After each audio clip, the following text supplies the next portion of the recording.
So welcome to In-Depth Analysis. So I made a post about Rotimi Chibika Amechi where he said the few times or the period or the duration when he was Igbo, when he was an Igbo man was political, that he did it in protest to the plight of the Igbos. The post is on my page. You can go check it out. Now, when I made that post, one of the first comments I got was from Adolphus Okokoroko. He said, "Why do you Igbos always feel everyone must identify with you before he or she can have a say?" He didn't stop there. He went further. He said, "And the question is, how have you treated those who have identified with you guys in the past?" Man, the question struck me. And I thought about it. And I said, wow, to have a balanced view, I think I need to hit this question. I need to attempt this question. So I quickly told him, "Nice one, bro. My next post will address your very question, and I will tag you to it." That's what I told him. Now, to this effect, I would like you guys to sit back and relax. Let's watch this clip together. After we finish the clip, I will come back for a backup analysis. Please stay tuned. Let's go.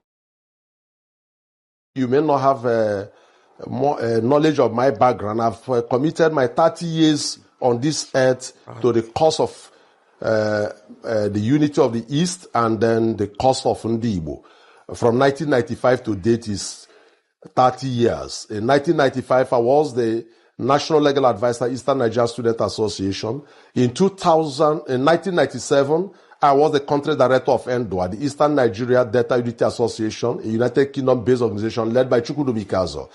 In the year 2000, I emerged the Director of Legal Services, Movement for the Actualization of the Sovereign State of Biafra. I went to Washington, D.C. with Odumegwu Ojukwu, Wazirika, and others to open the Biafra House and Voice of Biafra International. In 2005, I was arrested and charged with treason along with other comrades.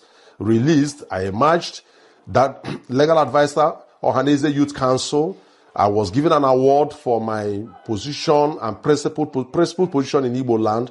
The award was given to me by the Ohaneze Youth Council. The man who handed over the award to me was the late Ezife, former governor. I want to tell you, now, I have done a lot. I was Secretary General.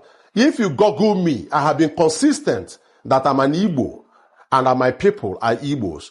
I had written articles in the past talking about Igbo unity, Igbo renaissance, that Igbos need to come together. So I'm irrevocably committed to the unity of Ndi Igbo. And I look forward to bringing the Igbos from the other states, and bring them into Ohaneze as member states of Ohaneze. But make I bust in our bubbles. This guy, he's from Ikwerre, he's from Rivers State. His name is Uche Okwoku. That's his name. He's from Rivers State. He's an Ikwerre man. Now tell me, you will be Igbo. You don't do half of what this man do. Let's move further. Early this year, when they were looking for a replacement for the President General of Ohaneze Worldwide, who lost his life, Chief Emmanuel Iwanyamu, the next place now it was supposed to go to was Rivers State.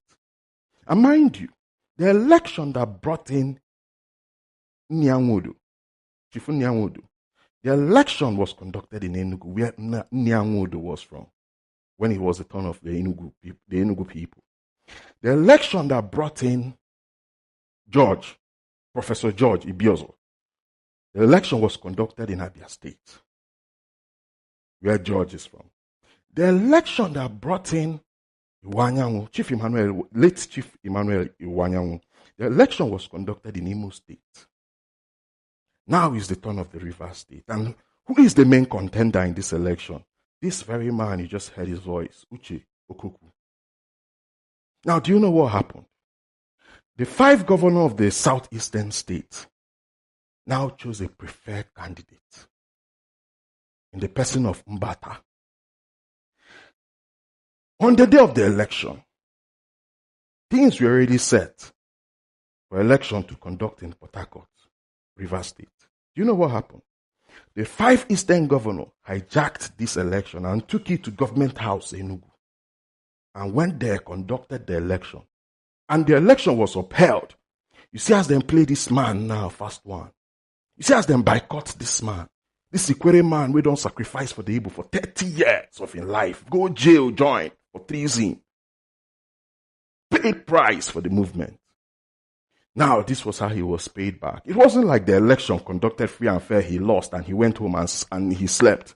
Now, is that how you encourage others to join your league? So you see, not be just to sit down back, Ikwerre must be Igbo, Ikwerre no go. Man, there must be some sort of encouragement. The few we don't identify with now. You guys have to treat them with fairness, equity, and justice.